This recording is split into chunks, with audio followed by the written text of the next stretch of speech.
여러분 안녕하십니까, 김성곤입니다. 이번 지식의 기쁨에서 다룰 내용은 중국 한시입니다. 중국의 유명한 장강 삼엽, 장강이 도저하게 흘러서 이제 사천성을 지나가면 그 다음에 이제 중경쯤 도달하면 중경 충칭이죠. 거기에 거대한 산맥이 쫙 그 장강의 흐름을 막습니다. 몇 킬로 되는 엄청난 구간에 대단한 협곡이 쭉 이루어지죠. 그것을 이제 장강 삼협이라고 합니다. 첫 번째 협곡은 구당협.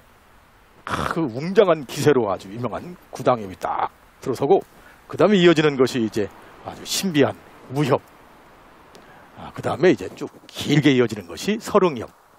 이렇게 해서 긴 이 장강 삼협, 그 장강 삼협이 시작되는 그 입구에 있는 아주 저 깊은 백제성이라는 성. 아마 여러분은 백제성 하면 그 삼국지에 유비를 떠올릴 겁니다. 유비가 거기에서 이제 마지막 숨을 거뒀거든요. 그 삼국지 비극의 현장 백제성, 거기에 시가 있습니다.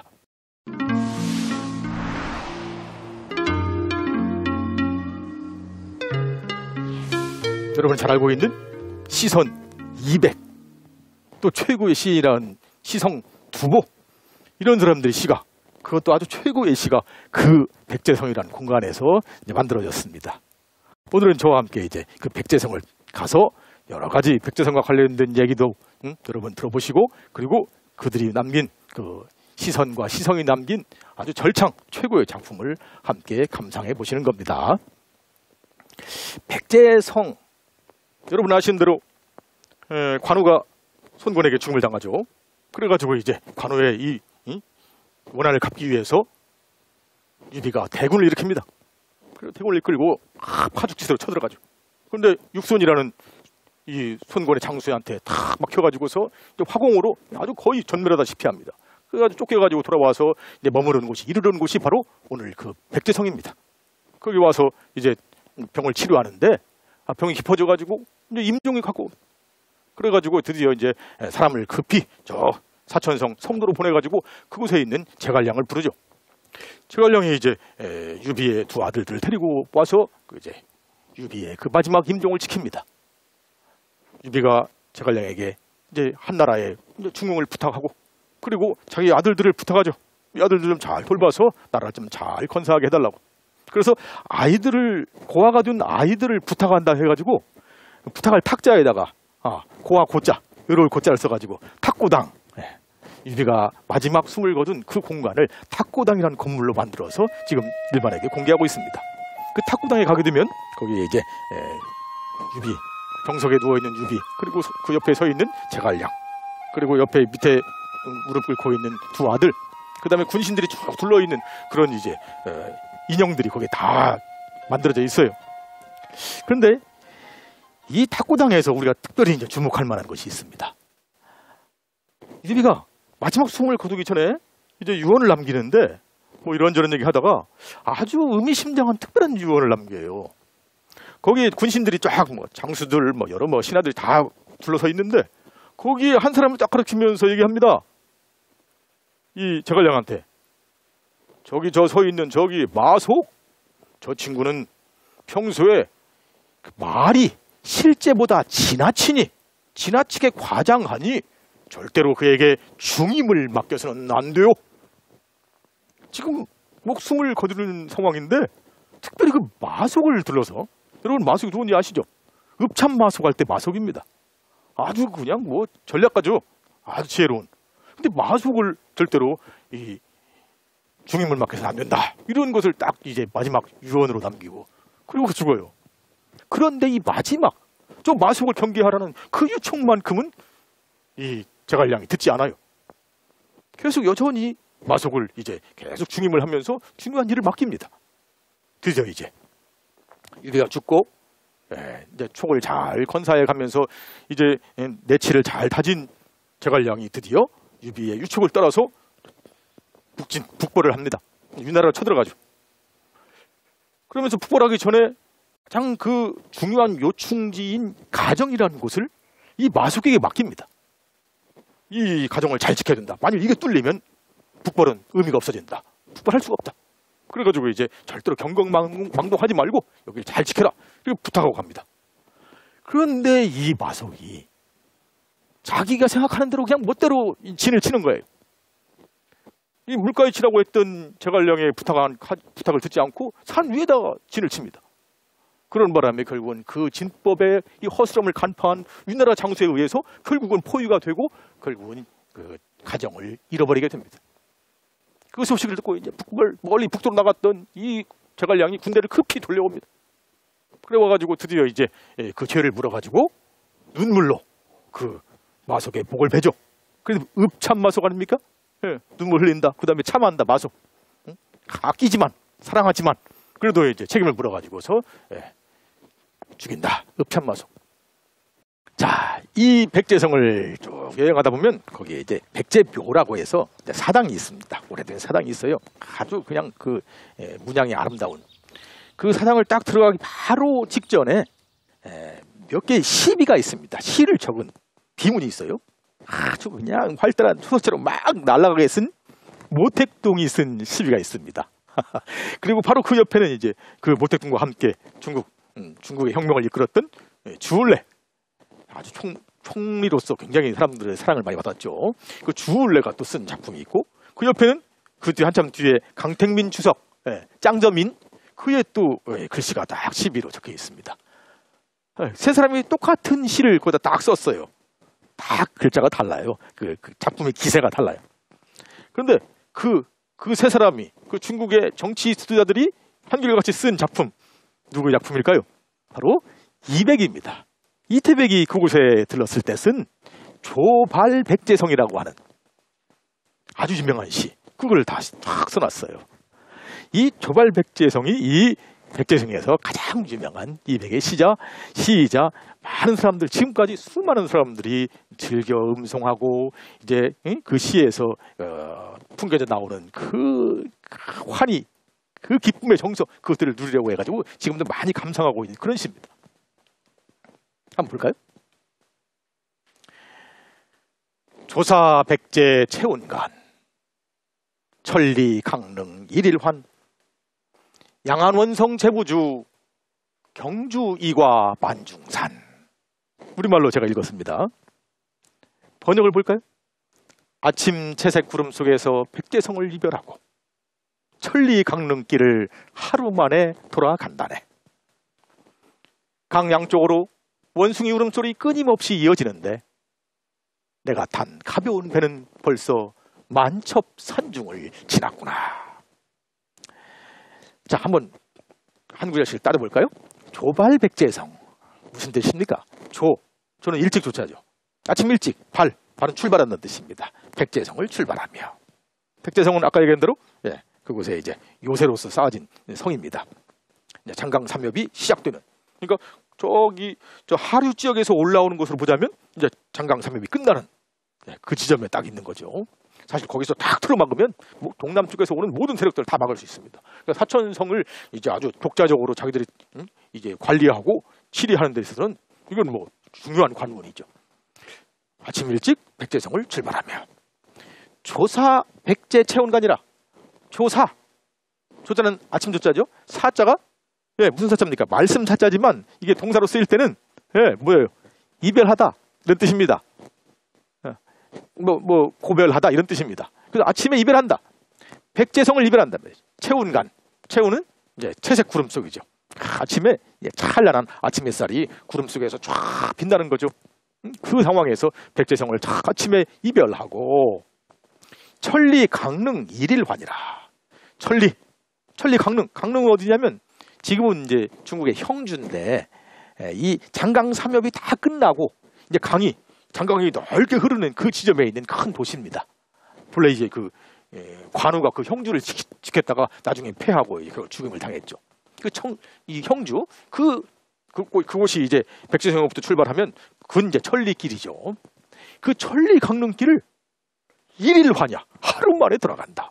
아주 빠르게 하는 겁니다. 왜냐면 이게 물살이 막 이제 순류니까 동쪽으로 흐르니까 그 순류인 물살을 타고 가면 뭐 하루 만에도 갈 수 있다는 거죠. 지금은 이제 이게 물살이 느려졌어요. 그 삼엽 때문에 쭉 올라와가지고 느려져가지고 그런 기세가 안 느껴지는데 워낙 이제 빠른 울산을 타고 가다 보면 이제 하루 만에 갈 수 있다 이 말입니다. 천리 강릉 일일환이라. 양안 원성 제부주. 양안하면 안자는 기슭 아니죠. 강기슭. 양쪽 강기슭에 원성할 때 원자는 무슨 원자입니까? 원숭이 원자. 원성. 원숭이 울음소리. 제부주. 제자는 울제자입니다. 좀 어렵죠? 입구에다가 임금제자. 울제자. 울음소리가 부주라. 이 주자가 멈출 주자예요. 그래서 부주하면 멈추지 않는다는 뜻입니다. 강 양쪽 기슭에 원숭이 울음소리가 멈추지 않는데 경주 이과 만중산이라. 경주 가벼운 배죠. 그건 200이 탄 배입니다. 내가 탄 가벼운 배는 이과 벌써 지나버렸다. 만중산. 이 중자가 무거울 중자가 아니고 이럴 때는 겹칠 중자죠. 그래서 중국어도 쭝이 아니고 중 이렇게 읽어요. 그래서 만중산이라면 만첩으로 겹쳐있는 첩첩산중을 가리키는 겁니다. 이게 이제 장강삼엽 그 지대를 말하는 거죠. 내가 탄 가벼운 배는 벌써 이 장강삼엽의 만첩으로 첩첩산중을 벌써 지나버렸구나. 그래서 넓은 강으로 순항을 하는구나. 이 조발백제성. 이 시가 만들어진 이 배경을 말씀드리자면 200이 말년에 정치적인 투쟁의 희생자가 됩니다. 200 말년에 드디어 이제 알록산 당나라를 근본적으로 흔든 알록산난이 발발합니다. 그래가지고 결국은 이제 알록산 반군이 이제 장안, 뭐 낙양도 중요한 도시인 낙양 그리고 도시 그 수도인 이제 장안까지 다 함락해버리죠. 그래가지고서 이 현종 황제가 자기 사랑하는 양귀부만 데리고서 도망가가지고 서초로 도망갑니다. 물론 중간에 양귀부는 죽게 되고. 그러면서 이 현종 황제가 자기 아들들, 큰 아들인 이제 이형 그리고 또 이제 다른 아들인 또 이린 두 사람에게 각각 군대를 끌고서 하나는 북쪽에서 하나는 남쪽에서 이렇게 협봉해가지고 알록산을 진압할 것을 이제 그렇게 명령을 합니다. 그래가지고 이 형은 이제 위쪽에서 군대를 모아가지고서 장안과 낙양을 수복하는 쪽으로 하고, 그리고 이린이라는 영왕이었어요. 그때 영왕이라고 있는데 영왕 이린은 저 남쪽에서 군대를 모아가지고서 저 알록산의 근거지인 저 동쪽으로 가서 이제 진압하도록. 근데 마침 이제 그 남쪽을 지나던 영왕이 남쪽 여산을 지나면서 이 여산에 이제 은거하고 있던 200 말년에 이제 종씨 부인과 함께 그 여산에서 수양을 하면서 지냈거든요. 그 200을 불러내요.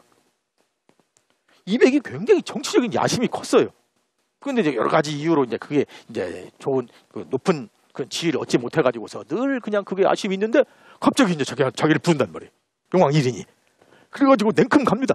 그 과정에서 사실은 자기 부인이 막았어요. 만류했어요. 그리고 호랑이 굴로 호랑이 아가리도 들어가는 것 같습니다. 가지 마십시오.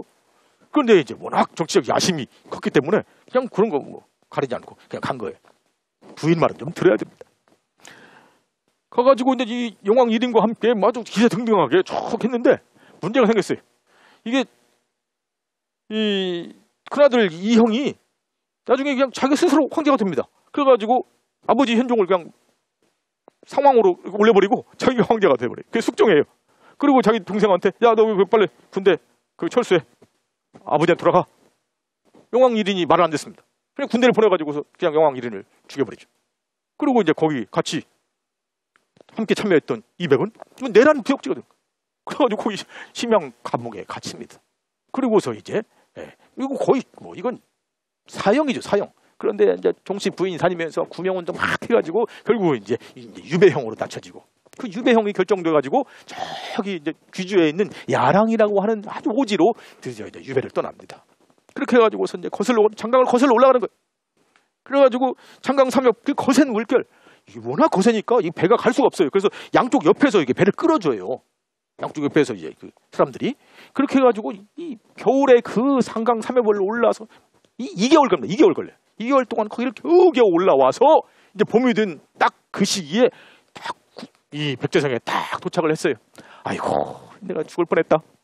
근데 사실은 뭐 죽음의 길을 가는 거죠. 이 60노인이에요. 60노인이 저 야랑 그 오지에 그 유배지를 가는데 이건 뭐 그냥 다시 돌아올 수 없는 그 길입니다. 절망의 길을 가는 거죠. 딱 그 백제성에 도착했는데 놀랍게도 마침 백제성에 200보다 먼저 황제의 사면령이 딱 떨어졌네. 당시 이제 그 관중 지역에 이 장안이 있는 관중 지역에 큰 기근이 들었어요. 그러다 보니까 황제가 이제 이것은 하늘이 모든 죄인들을 용서하라는 그런 뜻이구나 해가지고 이 사형을 당할 사람은 유배형으로 낮춰지고 유배형 이하는 모두 다 집으로 가 이렇게 된 겁니다. 아주 운 좋게 그렇게 된 거죠. 그래가지고 아이고 나 이거 죽었다 싶었던 이 이백이 그곳에 딱 백제성에 가가지고 사면령을 딱 받으니 얼마나 기쁘겠어요. 그래가지고 그때 돌아가면서 지은 시가 여러분이 지금 보고 있는 조발백제성. 아침 일찍 백제성을 떠나. 이런 이제 시의 창작 배경을 갖고 있는 조발백제성. 네, 그 시가 이 백제성을 찾는 많은 사람들에게 감동을 주고 내 삶도 저 이백처럼 이제 역경에서 벗어나서 저렇게 순항할 수 있으면 좋겠다. 근데 그런 마음을 갖고서 이 시의 이제 구절을 다시 음미하고 외우고 하는 거죠. 특별히 마지막 구절. 경주 이과 만종산. 내가 탄 가벼운 배는 만첩 산중을 이미 벗어나 버렸구나. 이 자기 삶에서 어려운 상황이 다 벗어나서 평안을 누리고 있는 사람은 이제 그 구절에 공감을 하는 거고, 그죠? 경주 이과니까 이미 벗어났다. 근데 앞으로 곧 벗어나게 될 것이라는 기대감을 갖는다면 이미 이자 대신에 장차 곧 이런 뜻으로 장자를 쓰면 되죠. 경주 장과 만중산이라. 내가 탄 가벼운 배가 만첩으로 날 막아서던 그런 산중을 장차 벗어나리라. 이렇게 이제 바꿔 쓰면 돼요. 칭조 장구 완총산 이렇게 하면 됩니다. 여러분들 모든 삶에서 여러분을 막아서는 많은 난관들이 이백의 이 시처럼 그렇게 여러분은 가볍게 항해하는 그 배를 막아서지 않고 여러분이 그런 모든 난관들을 다 벗어나서 순항할 수 있기를 바랍니다. 자오츠 보디 자유인지엔 첼리 장링 이뜨환 량아 유한성 디부주 칭저 이고 완종산